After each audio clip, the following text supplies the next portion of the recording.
suffit que vous posiez une de ces questions ou une autre, celle qui vous taraude, mais que vous vous la posiez comme si votre vie en dépendait. Et vous ne le savez peut-être pas tous, mais elle en dépend. En tout cas, sa valeur.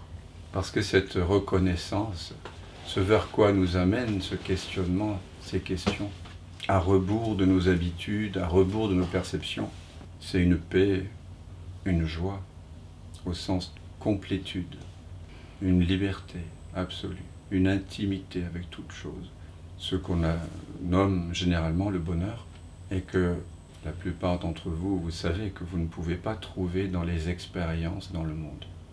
Mais le bonheur se révèle être vous-même lorsque vous vous posez ces questions, où l'attention reflue vers sa propre source. Toutes ces questions, chacune de ces questions a potentiellement le pouvoir de produire ce qui ne peut pas se produire, qu'on appelle le basculement, le retournement de la conscience vers elle-même.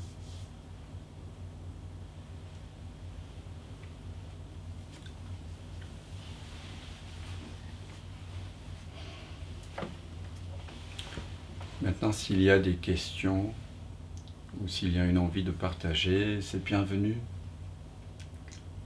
Que ce soit les amis ici présents sur place ou vous qui êtes aussi ici maintenant, dans divers lieux, mais toujours ici. Quelle est ta question? L'ultime question. L'ultime. Non, tu disais, ce qui est le plus important, c'est le désir de libération.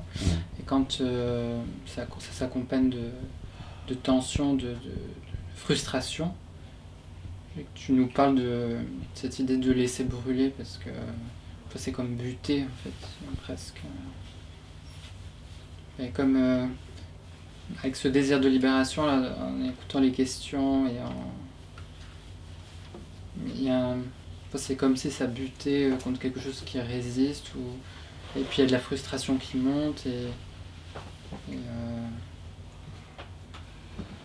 Donc ces questions n'ont pas eu le pouvoir de te conduire vers un lieu sans lieu, un lieu de paix.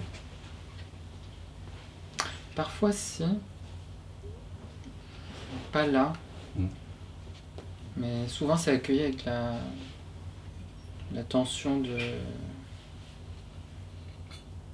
libération, justement.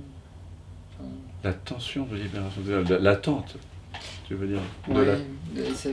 ça crée une contraction, enfin une tension, comme si ça butait contre quelque chose.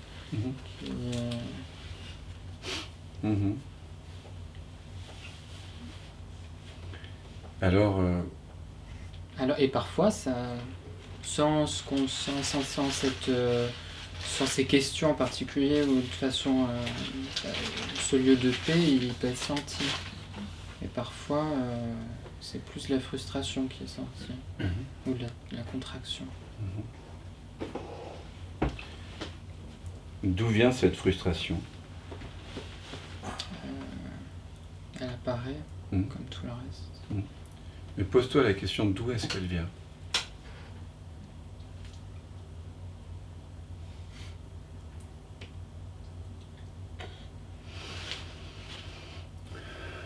D'où vient la frustration? Et chacun qui ressent un ersatz de frustration ou de tension ou d'ennui se pose la question. D'où vient la frustration?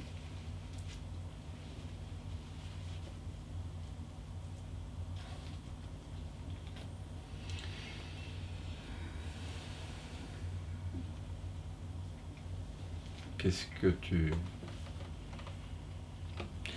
Ou alors je peux te poser aussi la question, ou tu peux te poser la question, vous pouvez vous la poser comme ça. Qu'est-ce qui est conscient de cette frustration?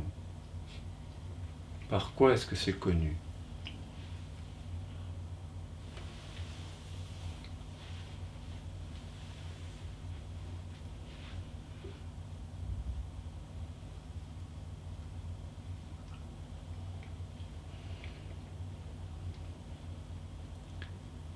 pour que tu puisses en parler, il faut que quelque chose en soit conscient. C'est ok pour toi? Qu'est-ce qui est conscient? Par quoi est-ce que c'est connu, la frustration?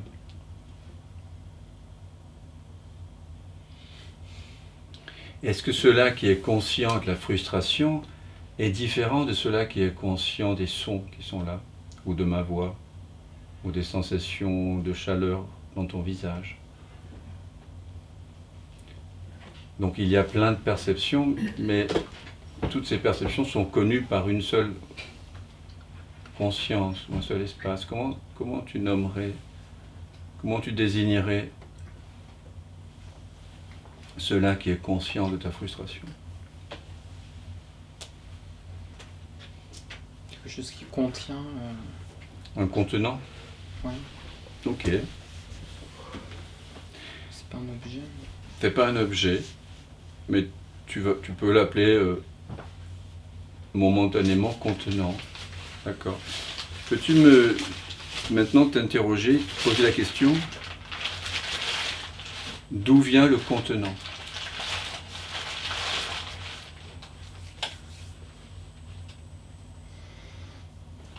D'où vient le contenant?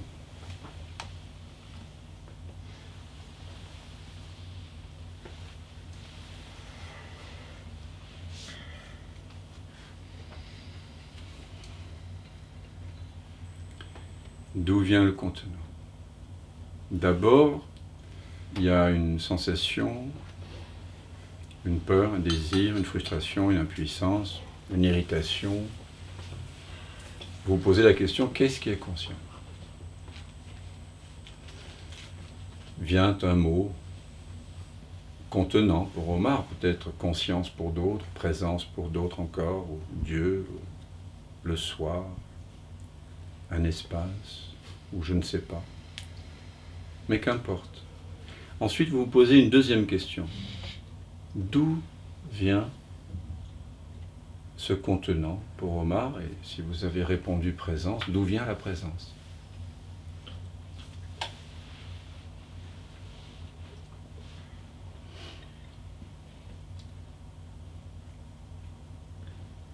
Est-ce qu'il n'y a pas là une paix?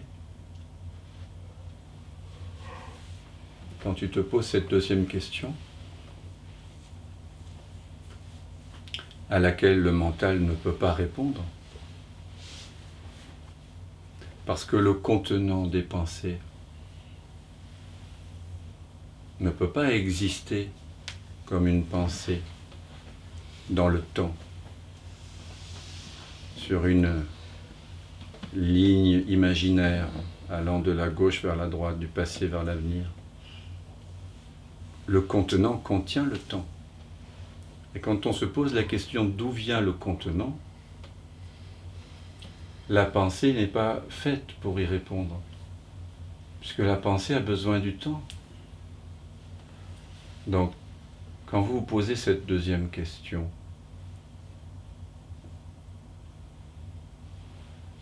n'y a-t-il pas une dissolution du château de cartes des pensées?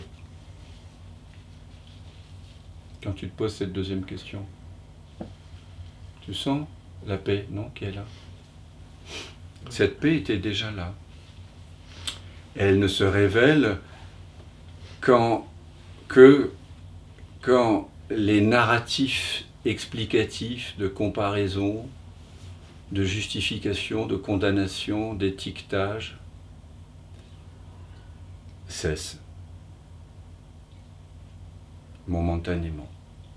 Et momentanément, la paix de notre vraie nature, qui était déjà présente, se révèle à elle-même, tout simplement.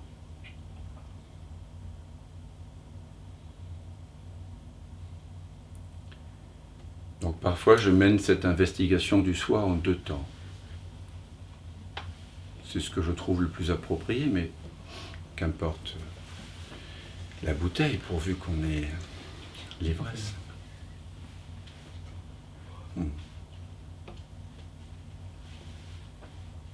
Salut Christian.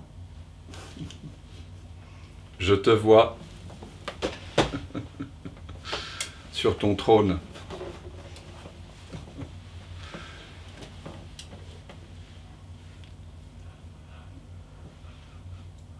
Je sens que la plupart d'entre vous, vous êtes assis sur le trône. Le trône, c'est cette évidence silencieuse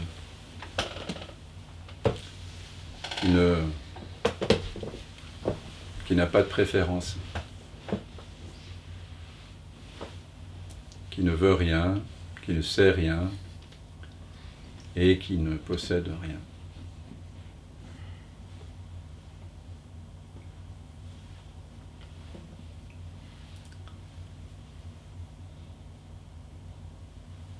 Comment c'est pour toi, Omar? Est-ce que la sensation est revenue? Ça demande un effort de siéger sur ce trône. Non, il y a des émotions en fait, je pense qu'il faut passer du temps. Bien sûr, parfois il faut passer beaucoup de temps. Tous les gens obscurcit un peu. Tous les gens qui font des séances avec moi savent que il y a, quand il y a des émotions fortes qui bloquent, il faut prendre le temps. Parfois de les goûter, déjà de les faire monter, qu'elles veuillent bien se révéler. Il faut pour cela regarder à quel point on est en train en fait de résister à elles, déjà. Et si on est en train de résister à des émotions, c'est pas le bon moment pour faire forcément la voie de l'investigation du soi. Il faut peut-être prendre un temps pour sentir la contraction qu'occasionne la résistance, qui peut-être est momentanément, pour certains d'entre vous, trop forte pour que ces questions-là qu'on s'est posées, qui sont profondes et susceptibles de révéler la présence que vous êtes, mais elles ne percent pas la coquille de vos défenses. Alors à ce moment-là, il vaut mieux d'abord embrasser. Alors pour ceux qui, comme Omar, auraient encore une attente,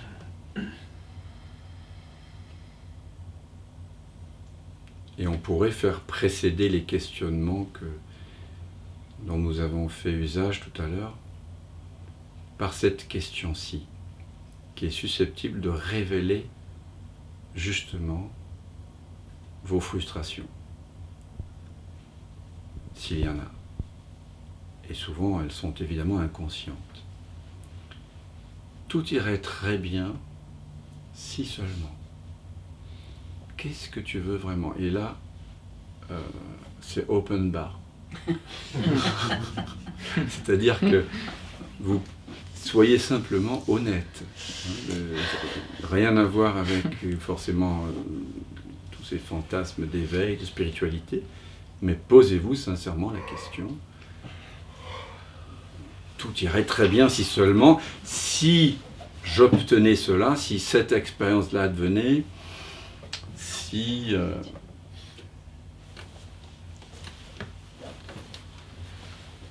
la maladie, le désespoir, la faillite, la mort n'étaient pas là, etc. Chacun regarde midi à sa porte.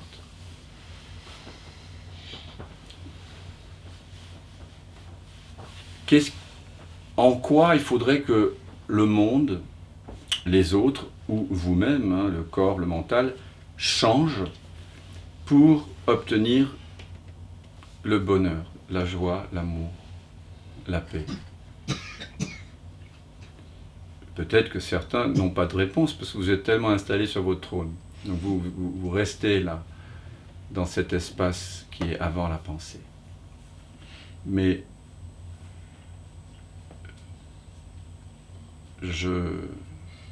J'envoie cette invitation à tout le monde d'ailleurs. Et puis vous regardez si quelque chose répond. Tout irait très bien si seulement.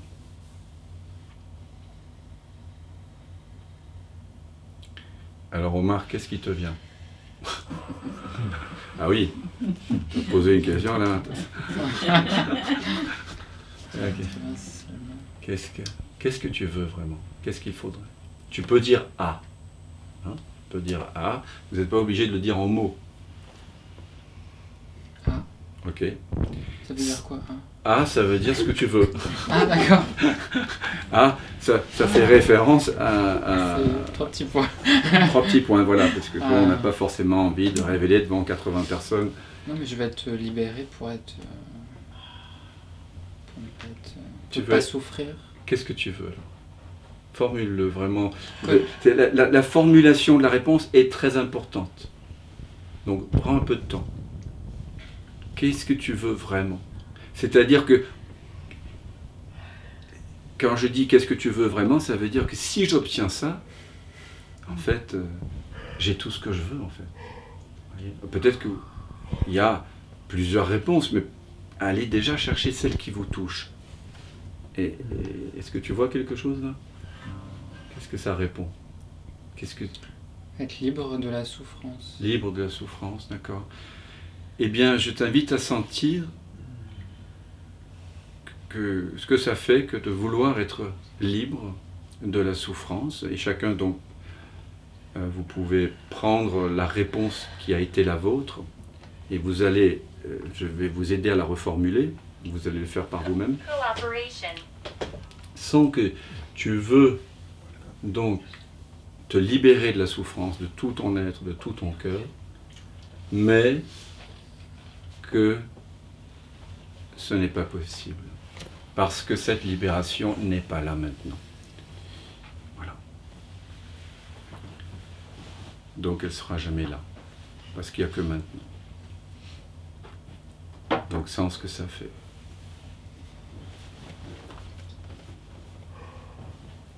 Oui, Marianne, je te vois. Oui. Oui.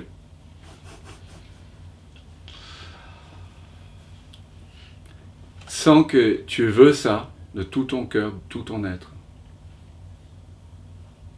Mais que c'est pas possible. Ce sera jamais là. C'est mort. Ça, c'est la spiritualité, mes amis. Ça, c'est spirituel.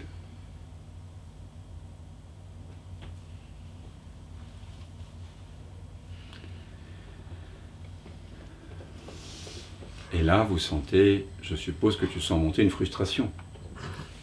Voilà. Mais oui, chacun sent, parce qu'elle était déjà là. Mais maintenant, elle devient évidente. Elle était au second plan, maintenant elle est au premier plan. Et c'est ce que l'on cherche. Parce que ce qu'on veut, c'est... Ici, on a compris que chaque fois que je refuse quelque chose, ça reste. Tout ce à quoi je résiste persiste. C'est comme ça. Je crois que c'était Carl Gustav Jung qui parlait ainsi. Et tout ce que j'embrasse s'efface. Ça veut dire quoi embrasser? Ça veut dire être avec. Ce que moi je nomme sentir. Donc maintenant, tu restes avec cette sensation d'impuissance, de frustration, de désespoir, tu appelles ça comme tu veux. Et tu l'embrasses. Ça veut dire quoi? Ça veut dire que tu entres en intimité vibratoire avec. Tu sens ça de l'intérieur. Parce qu'ici, dans la voie du sentir, connaître, c'est pénétrer. C'est être avec, sans la pensée. Donc, sens ce que ça fait, tactilement, vibratoirement, sensoriellement.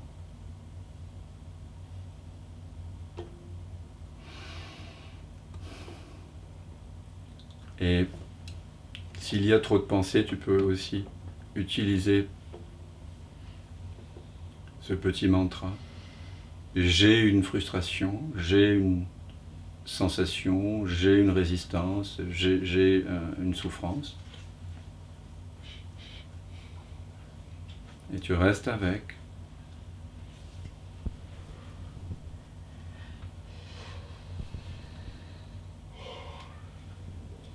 Puis, au bout d'un moment, tu penses, je suis la souffrance, je suis la sensation, je suis la contraction.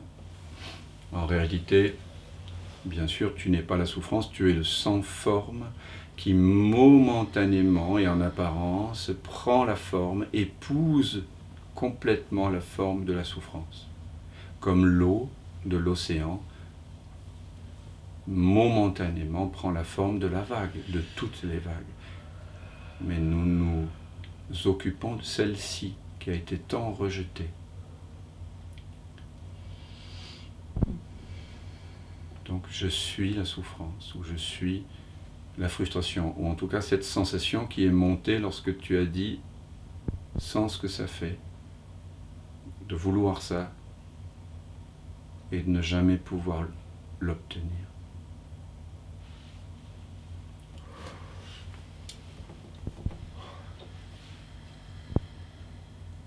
Et donc tu restes avec, vous restez avec.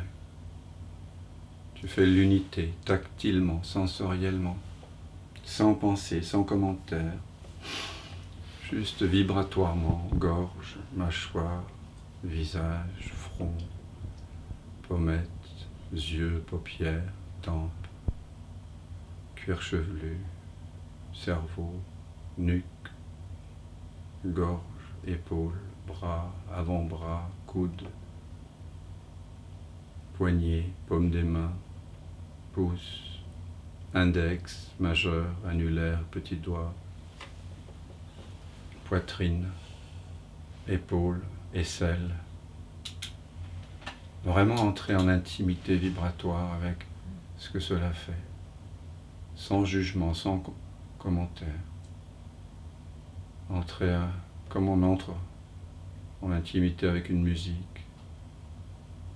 comme on se baigne dans l'eau si on est une petite poupée de sel, ou comme on plonge dans le café si on est un morceau de sucre, ou qu'on se laisse baigner dans l'océan si on est un glaçon.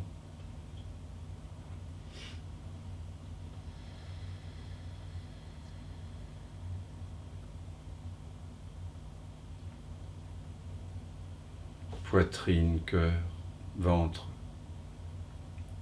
bas-ventre, périnée, coccyx, sacrum, toute la colonne vertébrale, les omoplates, les trapèzes,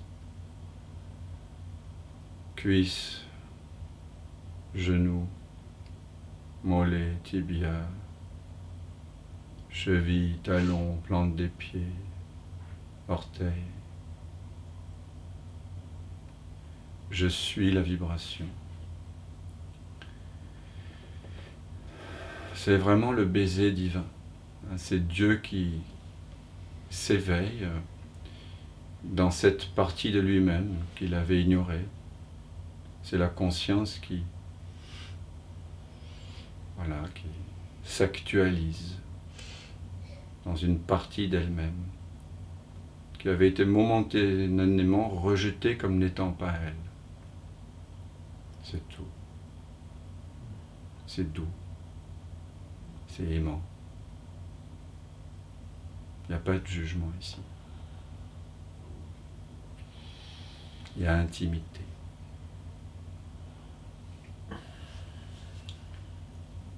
Et peut-être que vous réalisez qu'au cœur de cette frustration, souffrance, désespoir, à un moment donné, lorsque vous êtes comme la poupée de sel qui veut connaître la mer et la mer lui dit je ne peux pas te dire qui je suis, mais avance.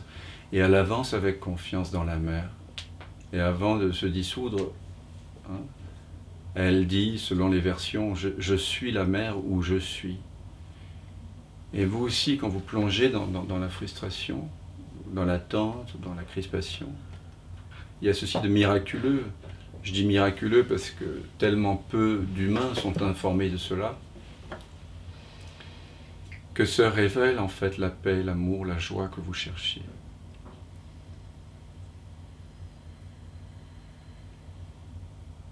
Parce que même la plus grande de vos frustrations ou de vos souffrances est faite de cette conscience. C'est la conscience qui s'embrasse elle-même. C'est pour ça que j'appelle ça le baiser divin.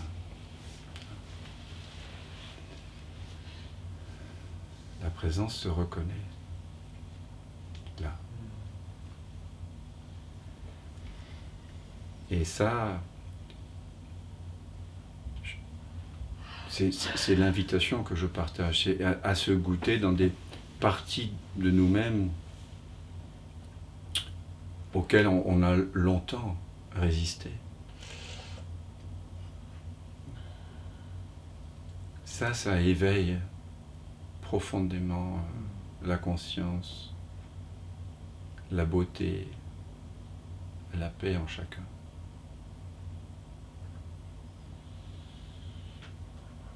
Parce que c'est l'être qui se reconnaît. Vous réalisez que la liberté n'est pas dans le fait d'avoir ceci ou cela ou de ne pas l'avoir. C'est dans le fait de reconnaître l'être en toute chose. C'est l'être qui est libre. Pas ce que vous pensiez avoir. Que vous obteniez ou ceci ou cela, ça ne vous rendra pas plus libre. Et la véritable liberté, c'est d'être et de reconnaître que cet être est libre, quelle que soit l'expérience qui apparaît et disparaît en lui. C'est ça la véritable liberté. C'est celle qui ne dépend de rien. Elle est inconditionnée. Comment c'est pour toi, Omar? C'est détendu. Ça c'est? Ça c'est Détendu? clos, détendu. Maintenant, si je te pose la question, qu'est-ce qui est conscient de l'expérience présente qui est la tienne, à la fois cette détente que tu décris? On est d'accord que tu es conscient de cette détente. Tout à l'heure, tu étais conscient d'une tension. Quel est le dénominateur commun de ces deux expériences? Qu'est-ce qui est le même? La sensation a changé. Les images, les émotions ont changé. Le contenant. Ouais, c'est le fait d'être conscient qui est toujours là. Maintenant, pose-toi la question, qu'est-ce qui est conscient?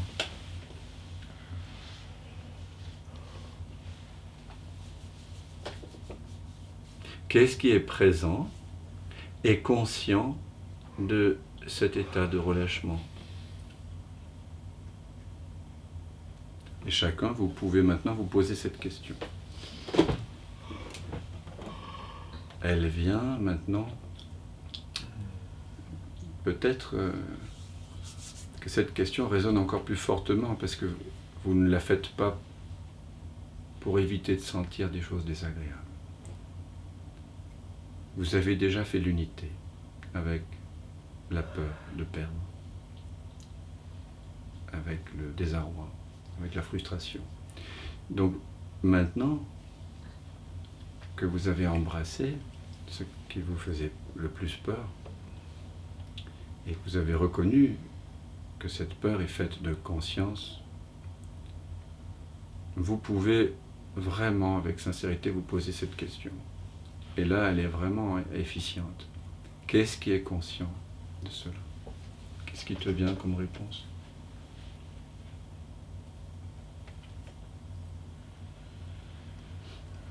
Les images, tout est contenu dans... Qu'est-ce qui est conscient? Qu'est-ce qui connaît les images? Par quoi est-ce que c'est connu? N'importe quel mot fera l'affaire, mais dans le contenant. D'où vient le contenant? D'où vient le contenant? Vous voyez que quand vous posez cette deuxième question, au lieu d'être sur l'horizontale de la croix, qui figure le temps, tout d'un coup, l'ici maintenant se révèle. Parce que le mental pressent qu'il ne peut pas répondre à cette deuxième. Il peut répondre à la rigueur à la première, la conscience, voilà. On répond un peu par la mémoire. Et d'où vient la conscience? Même moi, je ne sais pas, c'est vous dire.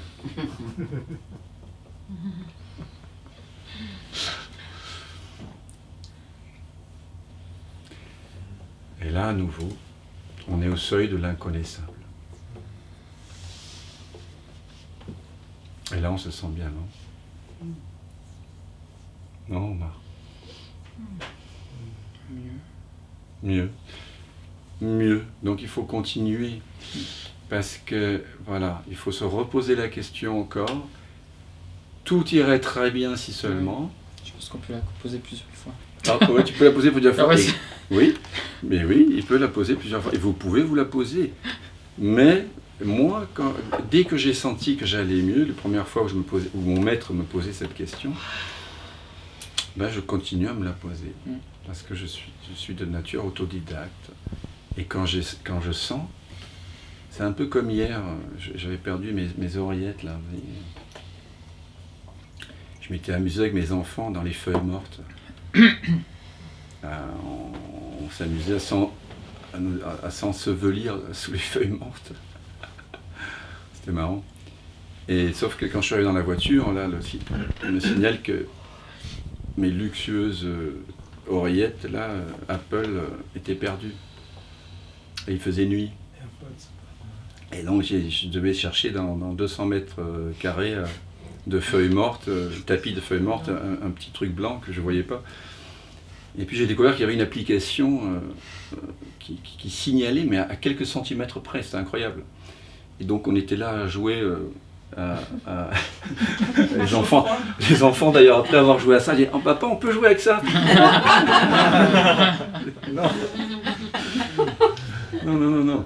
Mais c'était amusant parce qu'il arrivait, je ne sais pas comment ça se fait, ça se géolocalisait. Alors à 3 mètres près, il y avait un cercle et là ça disait « c'est bon, c'est par là, c'est vert ». Et puis je m'éloignais.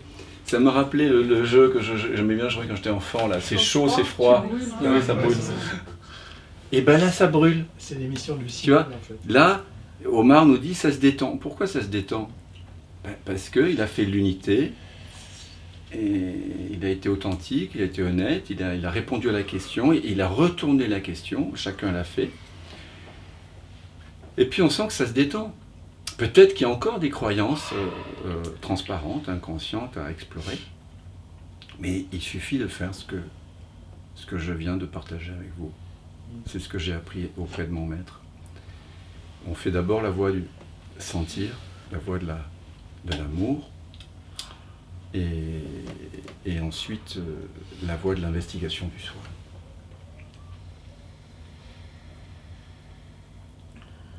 C'est inexorable. Parfois, quand on fait que la voie de l'investigation, et c'est ce que je vois souvent, les gens qui viennent me voir en séance, c'est souvent qu'on le fait pour éviter de sentir. Voilà. Ça s'appelle le contournement spirituel. On veut tout de suite aller vers la paix. On nous a dit, j'ai vu un slogan non-duel, hein, tu es déjà ce que tu cherches. C'est simple, l'éveil. Donc, et c'est vrai, c'est très simple. Hein, par là, c'est spacieux, hein, c'est ouvert, hein, de l'autre côté là. Hein.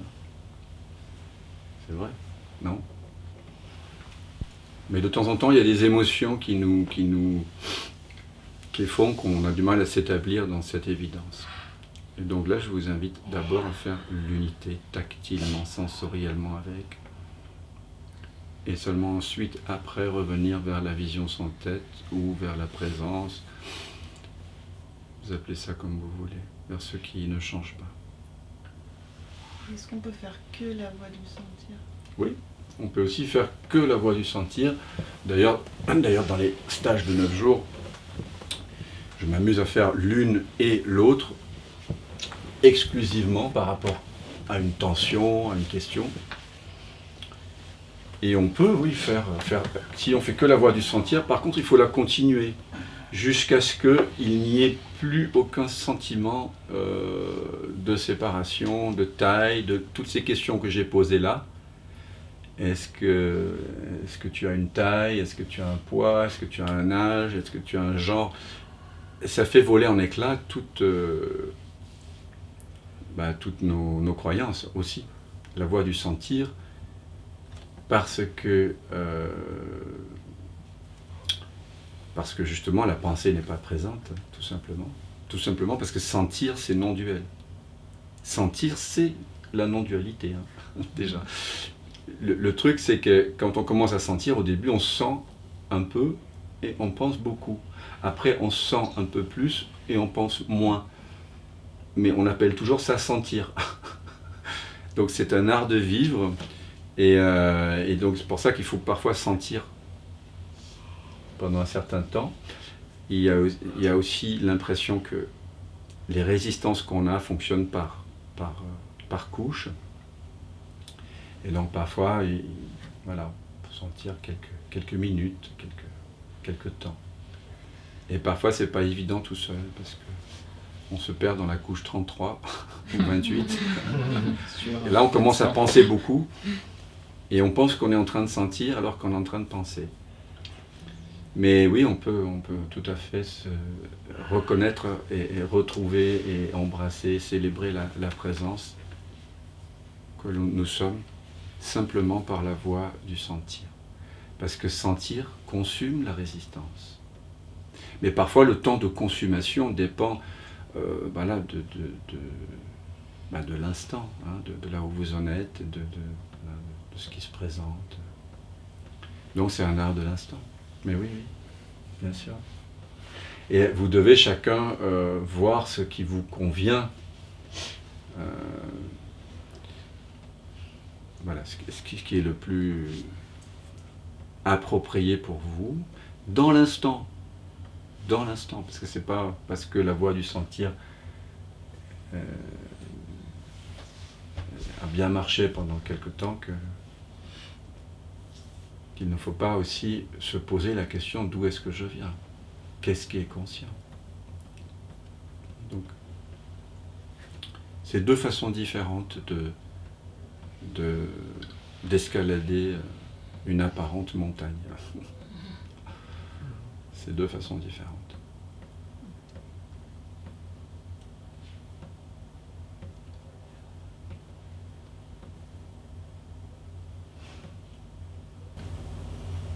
Pour toi, c'est plus simple de sentir? Bah oui, parce que moi, l'investigation, là, c'est comme Mars, ça génère à chaque fois de la tension et ça active énormément le mental. Alors que le sentir, ça... je me dissous, j'ai la sensation de me dissoudre. Enfin, en tout cas, ça crée une relaxation après qui est plus propice pour sentir la paix. Alors, il faut pour toi, pour l'instant, faire ce qui active le moins le mental, c'est sûr. Il faut que chacun sente ça. Quand il y a des traumatismes plus ou moins lourds, la voie du sentir est essentielle. Essentielle.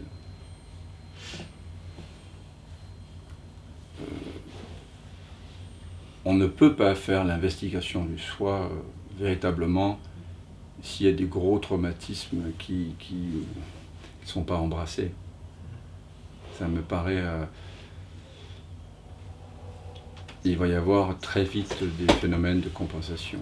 Enfin, depuis 30 ans que j'accompagne, je vois ça. Donc c'est bien de faire les deux. Et je suis tout à fait d'accord avec Rupert Spira qui dit que c'est relativement facile de comprendre qu'il n'y a pas de je séparé au centre. Quelqu'un de moyennement intelligent qui prend un peu le temps de regarder peut constater cela. Par contre, dissoudre le sentiment de séparation tel qu'il se manifeste dans le corps sous forme de contraction, d'égrégores énergétiques, etc. Ça, c'est notre paire de manches. Voilà. C'est pour ça que lui, moi et d'autres invitent à faire les deux voies. Pas en même temps, façon. Ouais. Quand ça vous vient,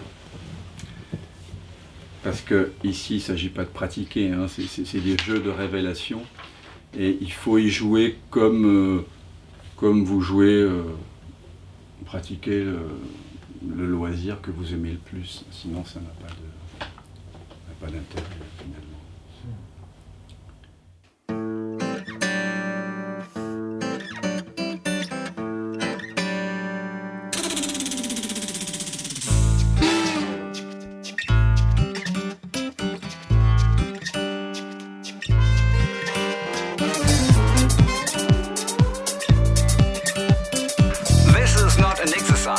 This is for real.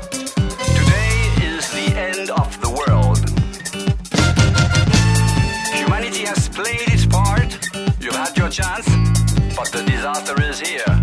Game is over. You spoiled and destroyed, unaware of who you are. Billions of possibilities nipped in the bud, nipped in the bud. This is the end. This is the end. This is the end. This is the end. Tonight is the last day. There is no escape. No less face reality. We smile and enjoy. Don't cry. The end is not the end. Just the end of the world. Of the world.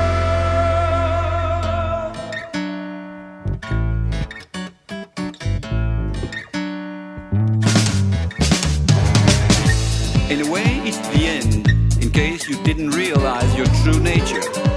In another, it's just the end of the illusion of time. The end of a dream, just the end of the end. You totally forgot who you were, and that has a price. You know you fucked the whole thing up, but that's life. This is how you wreck a seeming world. Oh, you're a miracle, it's wasted. Billions of possibilities nipped in the bud, nipped in the bud. You learn so fast to twist what you love. It was easy to kill and destroy, to turn this paradise into hell. Today is the last day. There is no escape. So let's face reality. We smile and enjoy. Don't cry. The end is not the end. Just the end of the world. Of the world. Of the world.